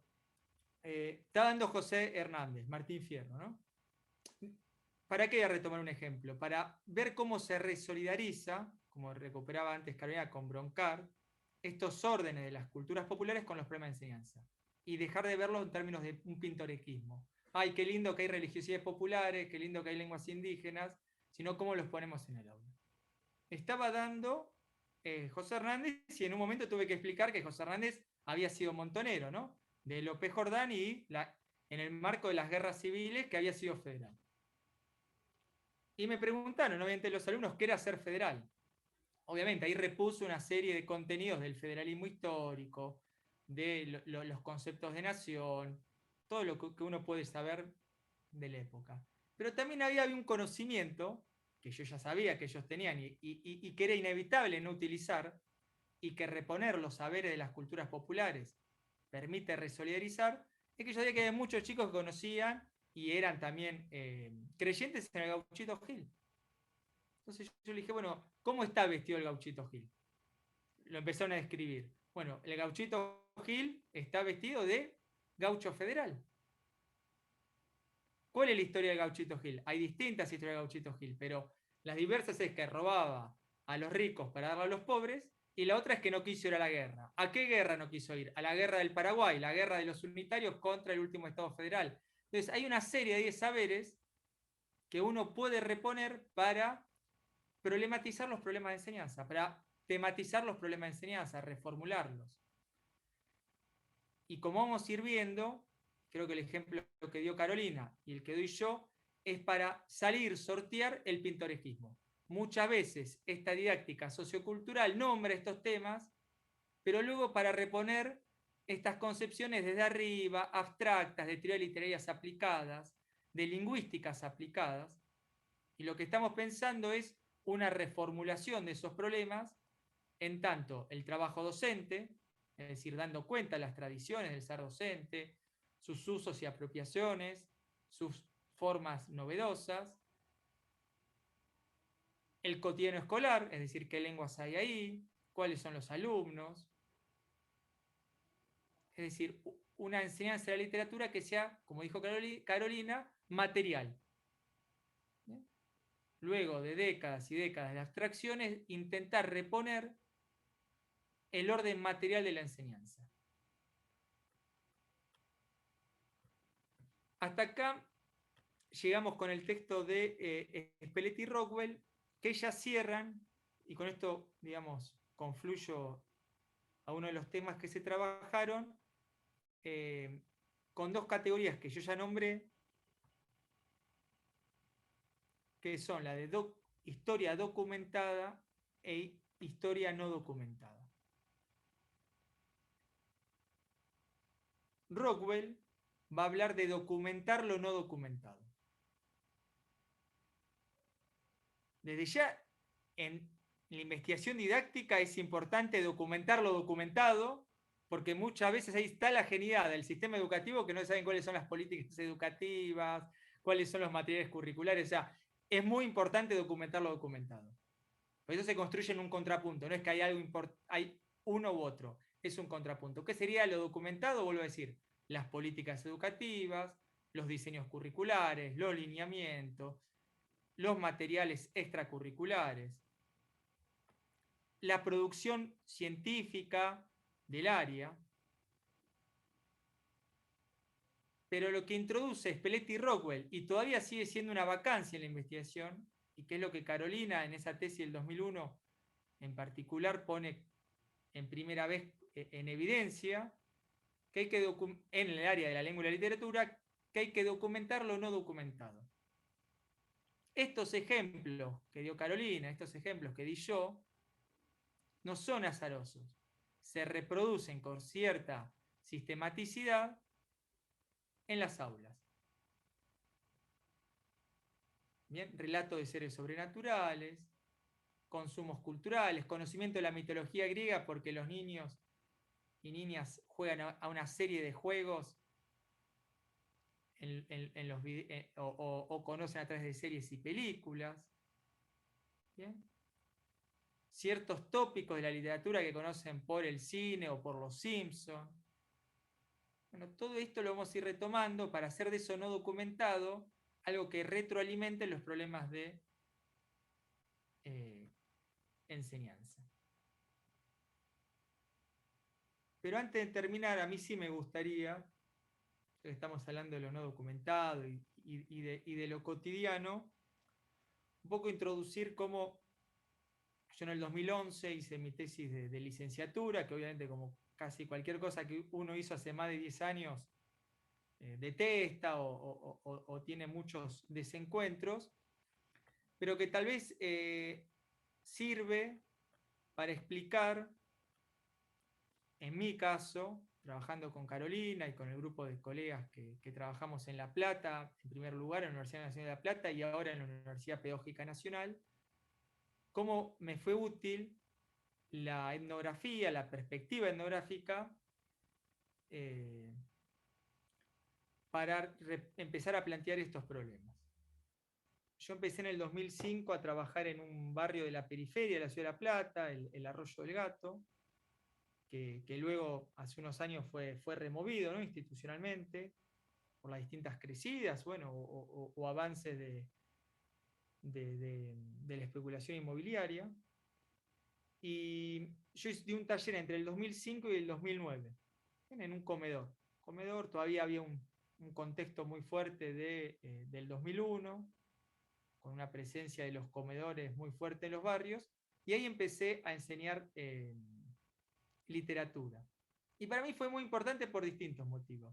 Primero porque, esto se lo comparto a ustedes, fue encontrar una vocación, ¿no? Digamos, creo que hay algo de esto, de todo lo que hacemos, que tiene que ver con una vocación, y no por nada acá hay 70 y pico de inscriptos, ¿no? Digamos, porque hay una vocación de querer saber más, aprender, discutir, y en particular encontrar lugares de trabajo colaborativo. ¿Bien? Que esto es algo que lamentablemente no siempre aparece. Pero por otro lado, a mí me sirvió mucho para poner en crisis, y eso lo iremos viendo en las próximas dos clases, una serie de preconceptos que posiblemente tengan más del progresismo que de concepciones conservadoras sobre la enseñanza de la literatura. Por ejemplo, esto que decía Carolina de la literatura de calidad, juvenil e infantil, ¿no? Y de ciertas concepciones de la promoción de la lectura. Entonces yo me acuerdo que en esos primeros talleres, algo que se sigue usando mucho en la escuela primaria, que es armar una mesa, y en una mesa poner una serie de libros, ¿no? Y los chicos, ¿no?, como si además, hoy lo veo y después de haber leído Said, de haber leído tantos autores, y haber caminado tanto y pateado tanto, hasta me da vergüenza de clase, ¿no?, hacer eso, porque es casi llegar literatura al lugar exótico y vas pensando que los alumnos, que es lo que se hace muchas veces en las escuelas, ¿no?, casi por ósmosis van a agarrar unos libros y van a producir un recambio subjetivo. No porque la enseñanza de la literatura, y eso lo vamos a ir viendo, no sea central en el proyecto moderno de la escuela. Eso nadie lo pone en duda, ¿no? Digamos, la literatura, el canon literario es parte de un proyecto moderno. Hasta que ese proyecto moderno no explote y desaparezca, tiene sentido y valor para millones y millones de sujetos. No estamos poniendo en debate eso. Pero sí, como a veces en esos problemas de enseñanza o en esas formas de pensar la enseñanza, estaban estructuradas en fuertes prejuicios de clase. Esto de llevar la literatura de calidad, esto que la literatura solamente por agarrar un libro te cambia la vida. ¿Bien? ¿Por qué decimos de clase? Porque también ahí hay otro tema que vamos a ir viendo, que en esa centralidad que se le da al libro, lo que se desplaza y no se dice es la enseñanza y los docentes. Porque la centralidad de la educación no son los libros, son los docentes que enseñan los libros. Eso era un fuerte prejuicio que yo tenía en una formación de letras, que ser docente era casi mala palabra. Yo creo que tardé como 10 años en decir que me dedicaba a la didáctica de la lengua y la literatura. Inventaba cualquier nombre, porque decir que te dedicabas a eso era hasta grasa. Y hoy lo digo con vergüenza, pero era verdad. Y a veces digo, me dedico a la didáctica y te miran con una cara de que te rebajan. Vuelvo a repetir lo anterior, ¿no? Rebajan justamente el lugar clave de transformación política. Entonces había un desplazamiento que yo no me doy cuenta de los problemas de enseñanza, del docente, de qué hacer con esos libros. Eso por un lado que vamos a ir viendo. Que es centralizar el trabajo docente. No hay que tener miedo de introducir los problemas de enseñanza, cómo enseñar un tema, ese espacio propositivo que se marca en una política educativa, en un diseño, en unos contenidos, en eso que nos preguntamos en los grupos o amigos, cómo enseñar tal tema. Pero lo segundo, e inclusive yo que venía, digamos, de una militancia previa, lo que ahí estaba solapando eran esos chicos, esas chicas, que cuando empecé a trabajar después de muchos años, bueno, fui descubriendo que muchos hablaban lenguas indígenas, ahí hice mi tesis sobre seres sobrenaturales, porque lo que ellos querían contarme todo el tiempo eran relatos de seres sobrenaturales. Yo en ese momento no le supe dar la vuelta para reingresarlo en los problemas de enseñanza. Eso pasará mucho en Neuquén, con relatos de seres sobrenaturales, La Llorona, ¿no? U otros. Bien. Pero yo ahí empecé como a sistematizar, y si con un montón de prejuicios, con la etnografía, una práctica es describir todo lo que estaba pasando.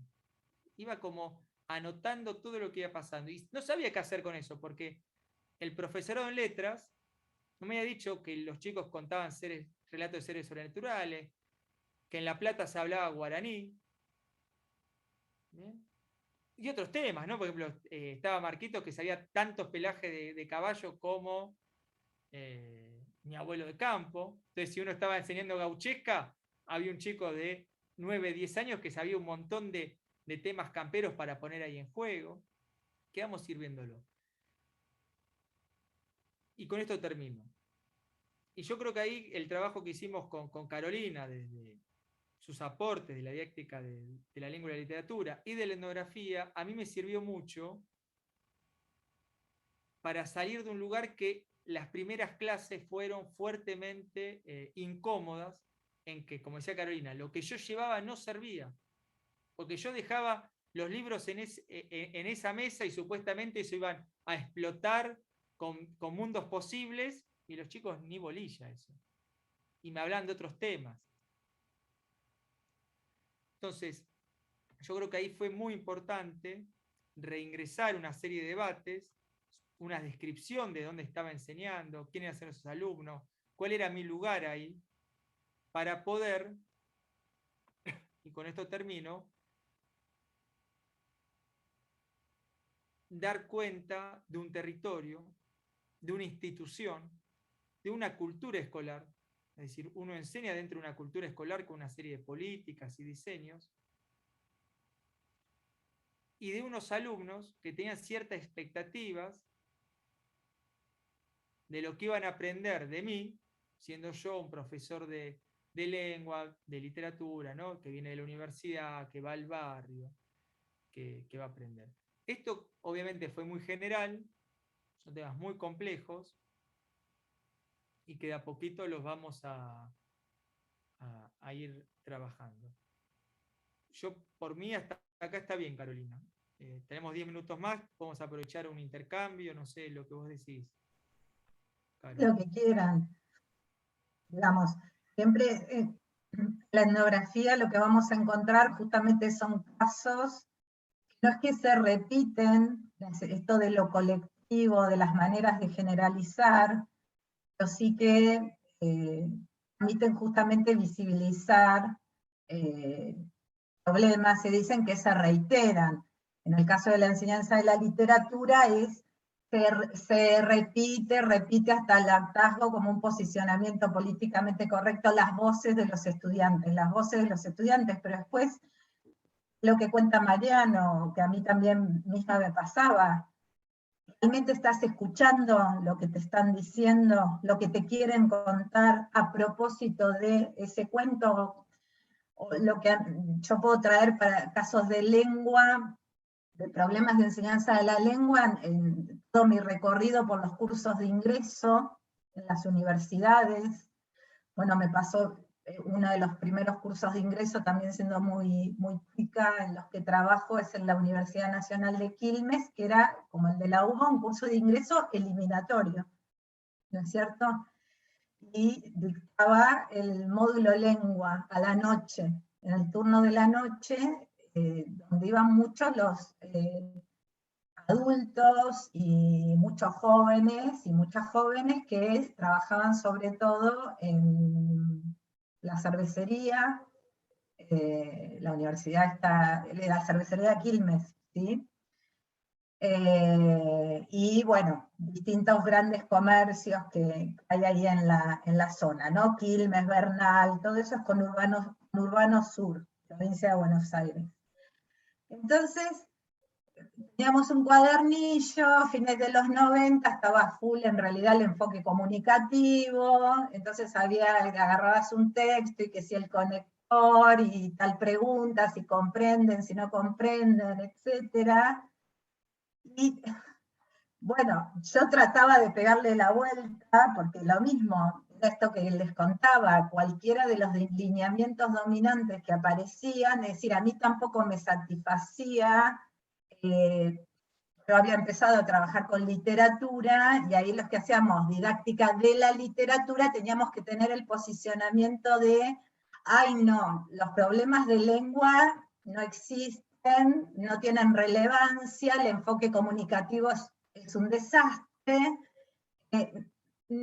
no existe, no existe nada del orden de la enseñanza de la lengua, no es enseñanza de la literatura, hay que ir por ahí. Así yo arranco.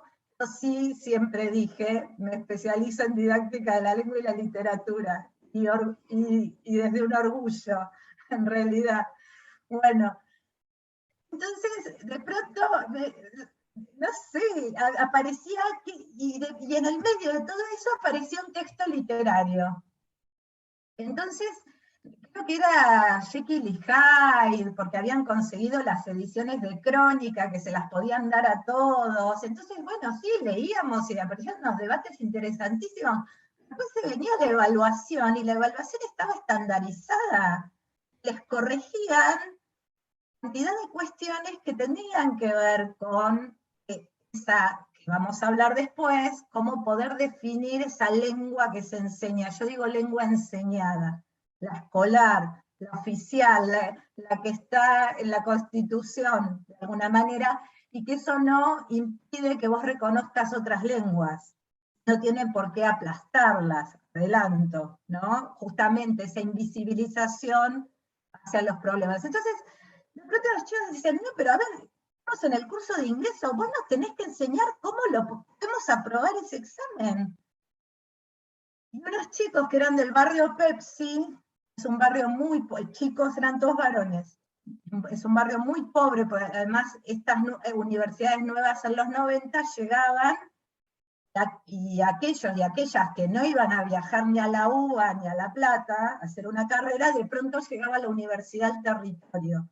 ¿sí? Y estaban estas particularidades. Tengo la universidad, tengo la oportunidad, de pronto te contaban, sí, yo me anoté en ingeniería en automatización y control, qué sé, yo no tengo ni idea qué es esa carrera, pero yo me anoté porque es la única oportunidad que tengo. Y creo que tiene algo que ver con la cervecería y lo que hacen en la cervecería, bla, bla, bla, bla. Bueno, de pronto es eso, porque un chico en particular me dice, vos nos tenés que enseñar a hablar y a escribir como los caretas, porque los caretas son los que aprueban, nosotros no. A mí eso me voló la cabeza, yo siempre lo cuento, me voló la cabeza. Y bueno, ¿qué soy yo también? ¿No? No sé si cheta, pero sí universitaria, ¿no? De La Plata, acá, y ay, qué lindo Jekyll y Hyde, y sí, y nada, y de pronto es, no, pero después porque además vos tomabas el examen y lo corregía otro, y aparecían unas escalas ahí, todas las escalas después tenían que ver, vamos a decirle, yo voy avanzando en mis investigaciones y le voy tratando de poner nombres más pertinentes para avanzar sobre lo que es la idea de lengua correcta, adecuada. En realidad lo que yo propongo son formas estilizadas que justamente la institución educativa espera. La universidad, los institutos no dejan de tener una cultura escolar, en el sentido de lo esperado, de los rituales, de cómo se entiende que esos sujetos, esos jóvenes se deben posicionar, ¿no? Y eso era lo que también me estaban marcando. ¿Quién va a ser profesional? ¿Sí? Que domina, en este caso era esto también, domina cierta retórica, cierta estilística. Un amigo mío del profesorado decía, no, te sentás a dar un examen y si vos decís, Chomsky dice, no es lo mismo que decir Noam Chomsky dice. Si vos decís Noam Chomsky dice, tenés un punto más. Así lo resumía, ¿no? Yo en mis trabajos lo explico en términos sobre todo de retóricas, no de lenguas correctas, son lenguas institucionales, ¿sí? Entonces, bueno, digamos, ¿qué es realmente escuchar lo que te están diciendo, las expectativas que tienen? Y volvemos a esto mismo que nos permite la etnografía, no pasarlas por arriba, desoírlas, que queden en el pintoresquismo, ay, claro, como vienen de no sé dónde, digo, estas versiones que son deterministas, muchas veces están medio entramadas en la sensibilidad, y bueno, ¿qué se le va a hacer en el derrotismo, ¿no? De pronto, y bueno, no se puede hacer otra cosa, porque como no han tenido contacto con los libros, no han tenido contacto con la literatura de calidad, no. A ver, yo soy docente, estoy ahí en ese mismo, y me están viendo este conocimiento. Eso tiene que ser oído, tiene que haber una construcción conceptual metodológica que me lo permita validar como didacta y no quedar como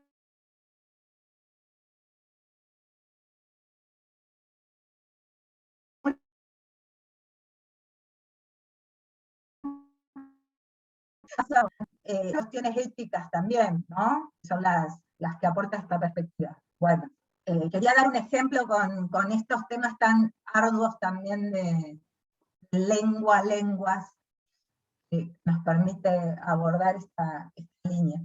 No sé si alguien quiere comentar algo.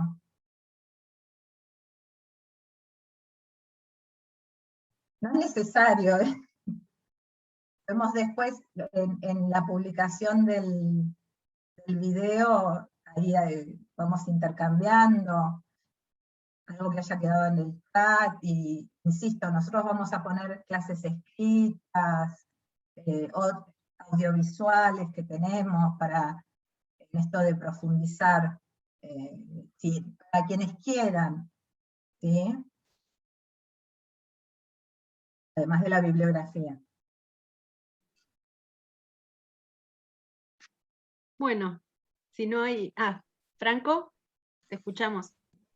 ¿Qué tal? Buenas tardes. Bueno, en primera instancia, un gusto conocerlo, aunque sea de manera virtual, a Carolina y a Mariano. Bueno, hay varias cuestiones que me quedan resonando. Yo soy profesor también del Instituto de Formación Docente 14, y me quedo, digamos, escuchando estos últimos ejemplos con la pregunta, ¿no? ¿Cómo ingresa realmente la cultura popular al entramado escolar? Y en esto que desarrollaban ustedes de manera muy congruente, en términos de Rodwell, de lo desconocido, de documentar lo no documentado, de escuchar y de ver al otro, me parece que estamos tratando todo el tiempo de operar a partir de una concepción que considera que no es posible muchas veces dejar absolutamente de lado nuestros puntos de vista. Me parece ya que siempre, en términos de Bourdieu, se mira según el punto de vista donde se mira, y en consecuencia no es posible hacer algo como la objetividad absoluta, desde mi punto de vista, ¿no es cierto? Entonces, me parece que con la convicción de que no es posible vincular muchas veces práctica y de teoría, y con esto mismo de aquellas trayectorias estudiantiles que ingresan a la universidad o a los institutos de formación docente, me parece que es muy interesante la propuesta de abrir la mente, de ampliar los registros y no limitarse solamente a un cuerpo de supuestos que restrinjan el campo observacional y acoten solamente ahí a las perspectivas de análisis. Entonces, me parece que es muy interesante en este tipo de enfoque involucrar fuertemente a quien indaga. Me parece que ya sé que se movilizan conceptualizaciones de su saber cotidiano, su afectividad, y son los procesos reflexivos que se van poniendo en juego, que me parece que exigen un particular esfuerzo por distanciarse, desimplicarse, para privilegiar la problematización. En este mismo sentido que lo que explicaba Mariano me parece muy interesante, desde la mirada desde arriba, desde afuera, contraposición de lo que trae Rodwell con Speleta desde abajo. Yo vengo del campo de la formación en ciencias de la educación, y hace poco que estoy trabajando en el Instituto de Formación Docente, específicamente en el profesorado de Lengua y Literatura, pero si hay algo, me parece que en didáctica, en el corazón, me parece, de la disciplina de la enseñanza, siempre se piensa, al menos desde el palo de la filosofía, como la enseñanza como un problema político, y me parece que son acá las estrategias metodológicas y las herramientas destinadas a este enfoque socioantropológico para seguir pensando el campo de la lengua y la literatura, y en ese sentido me parece que ha sido una clase muy buena, muy esclarecedora, en esto de volver a pensar la cotidianidad escolar, y yo estoy seguro que hubiese sido un docente, al igual que Mariano en sus inicios, de llevar un convite o una mesa servida de libros, hubiese hecho eso, que quizás, bueno, es lo que me saldría en este momento, pero me voy con esa inquietud también para repensarlo, así que, bueno, muchas gracias, estuvo muy bueno, la verdad. No sé si hay un minutito para decir una cosa, Caro. Sí, no, gracias, Franco. Bueno, hoy para mí una de las figuras más relevantes de la didáctica general, del campo de las ciencias de la educación, y que es bibliografía, sobre todo en nuestros trabajos de la Universidad Pedagógica Nacional, es Daniel Feldman. Sí. Verdaderamente, recomiendo tremendamente, recomendamos con Mariano, tremendamente, que lo lean. Te cuento, Carolina, tuvimos una charla con Daniel Feldman el viernes pasado. Sí, el viernes pasado, en un espacio como este. Porque tal cual, las revisiones que viene haciendo él, y cómo recupera, bueno, esos debates que quedaron en los 90, de Davini, que son los que yo recupero en mi libro, y voy a él, que son fundamentales en estas negativizaciones de las didácticas que hablaba Mariano, ¿no? Como justamente disciplinas que producen conocimiento en términos científicos, ¿no? Generales, y que son particularísimos de la enseñanza, y cómo una didáctica no puede dejar de historiar, no puede dejar de mirar los problemas en términos políticos, etc. Y Mariano. Sí, quería fortalecer esto que decía Franco, igual lo vamos a charlar mañana y pasado, que cuando hablamos de culturas populares no disociadas a lo que es el canon literario y a los grandes problemas de la enseñanza de la literatura. Es decir, si hay grandes problemas culturales que están tematizados en la literatura argentina, es porque eso está en los debates cotidianos. Doy un ejemplo y con esto termino la respuesta al colega. A mí me interesaba mucho cuando empecé a dar clases a principios del 2000, como les contaba, todo el tema de las letras de la cumbia villera. Pero si uno hace, por ejemplo, la reiteración del tópico del negro en la cumbia villera, Hora con Elegante, ¿no?, que dice cumbia 420 para los negros, que tiene una letra que dice caímos al baile con cara de terroristas, ¿no? O todas las letras de la Mona Jiménez sobre lo negro en Córdoba.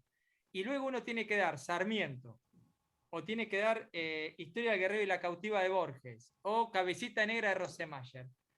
Digamos, esa continuidad de tópicos como problemáticos de la constitución de una historia nacional, de unos debates sobre la configuración de qué es lo argentino, bueno, Cortázar, ¿no? Las puertas del cielo, cómo se tipifica lo morocho en la Argentina en estos discursos, qué civilización y barbarie. En ese sentido hay continuidad, es decir, el canon justamente es vital en tanto se pone en diálogo con cuestiones cotidianas. No es que uno, en términos demagógicos, recupera una letra de cumbia, en el caso de cumbia estamos hablando, o de algo de la letrística popular porque los chicos lo utilizan solamente, sino porque actualizan tópicos, conceptos, grandes debates que ya están puestos en circulación en el canon literario argentino, en la gran literatura decimonónica argentina. Eso lo vamos a ir retomando, solo para que no quede en el pintorequismo, ¿no? No es que estamos diciendo vamos a retomar. No. De hecho, un concepto que encontramos, que Mariano lo estuvo presentando nada más, es este consumo cultural, que viene de Desertó, que también tiene unos usos muy ligeros, y muchas veces equivocados. Cuando él nombra la cumbia villera, etcétera, ahora el trap, es decir, vos ahí podés lo popular también en términos de lo masivo, es decir, todos nosotros y nosotras tenemos, yo siempre cuento de mis primeras clases, cuando se pone en el cine comercial y existía el Blockbuster y era accesible tener la videocasetera, ¿sí? Frente al cine gore, Las pesadillas de Freddy, se vuelve a colocar el gótico. Aparecen películas que son como icónicas, Sexto Sentido, etc.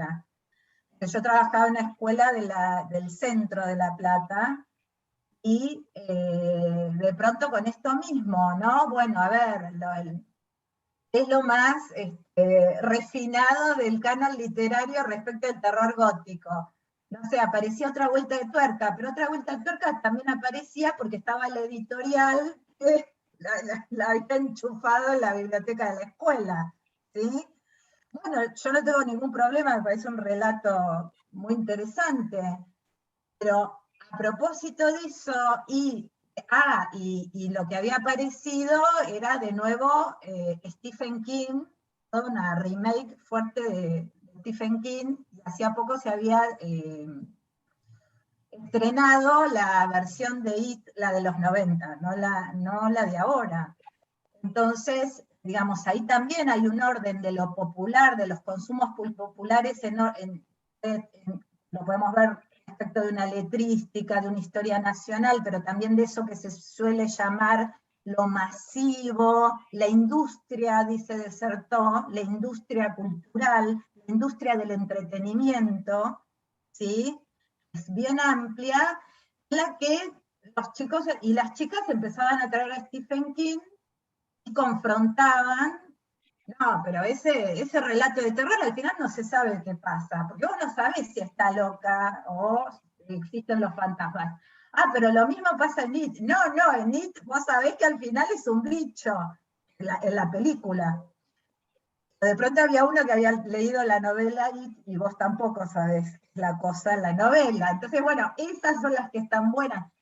Yo siempre cuento que apareció de pronto toda una lectura, imagínense, esto es año 97, 98, ya estamos entrando en plena crisis, porque el payaso de esa IT de fines de los 90 es igual al payaso de McDonald's. Acá puedo decir la marca. Hace poco de una charla y tuve que decir cadena muy conocida de comidas rápidas. Bueno, entonces, el bicho era el capitalismo, que se devora a los niños y a las niñas, claro, ¿no? Porque eran niños y niñas, que la historia que...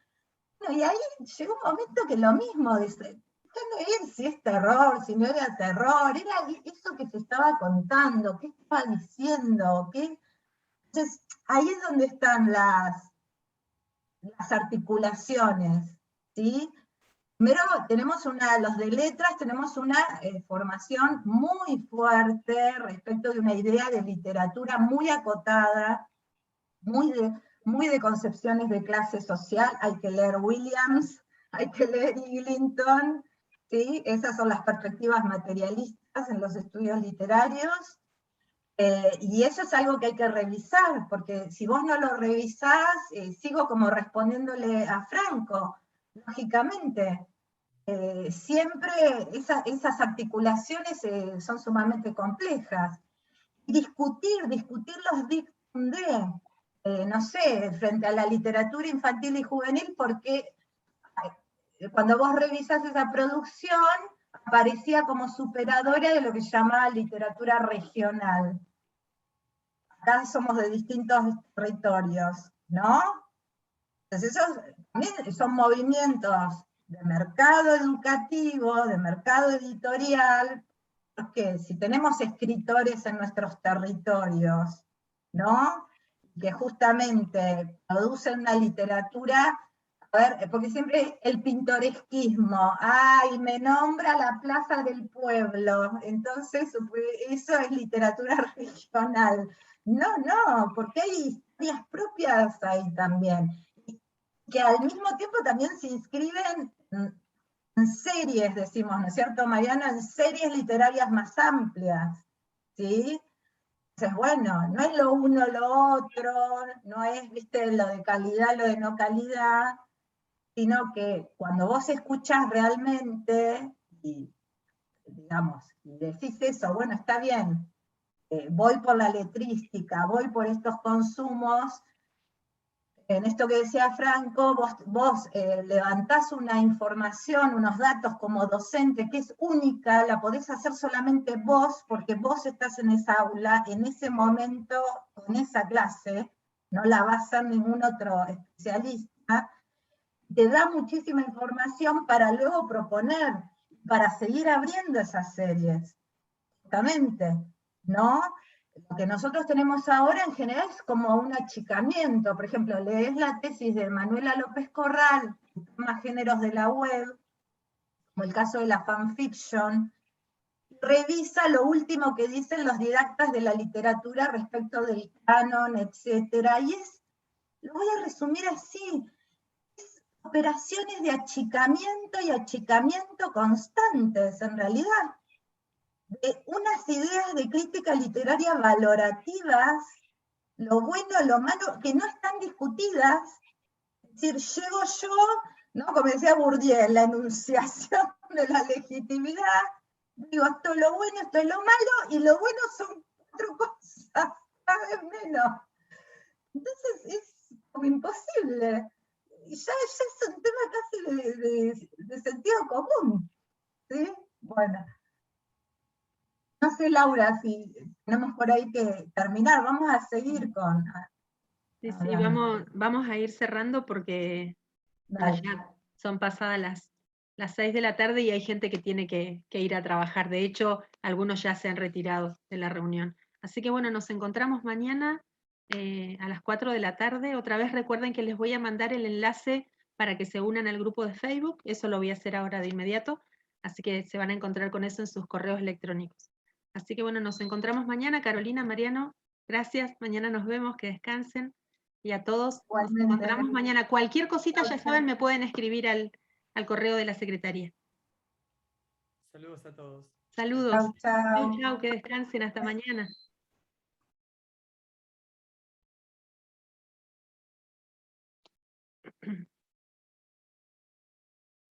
Un lujo, Lau. Nos vemos. Nos vemos, Franco, nos vemos en un rato. Chau, chau. Yo estoy con la opción de finalizar para todos. Ah, sí, sí, porque seguí ¿La siendo el finalizo? moderador. Finalizá, sí, sí. Dale, bueno, chau Laura. Nos Chau vemos. Chau, a chau. todos, todas.